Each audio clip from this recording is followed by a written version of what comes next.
Okay. Grocery tayo ngayon gamit tong Pure Gold. Pure Gold Price Club. Ayan, dalawa. Everyone forget him. Ito yung binigay sa atin. Yun.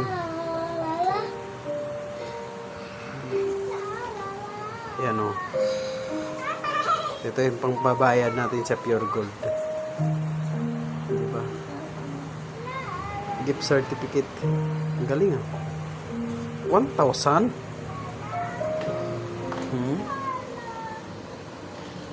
Okay, tara. Punta tayong Pure Gold.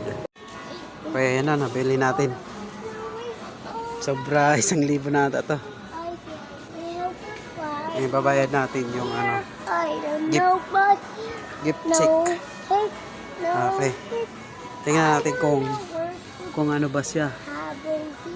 Sobra na siguro 1,000 na. Magkano lagpas. Yan, bumili tayong tinapay, biscuit, ayun, star margarine, pansit canton, soft drinks, tapos sabon, tapos mga dilata. Yan ang binili natin. Yan.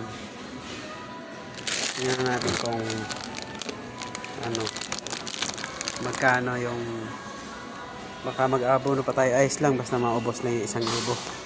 Okay, babayad na tayo counter. Okay, ito na yung nabili natin sa Pure Gold.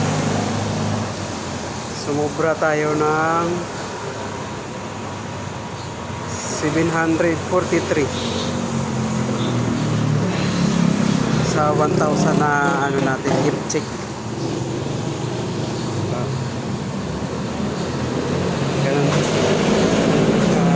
Ganun kadami, 1,700 na yun. Maging 1,700 na. Okay.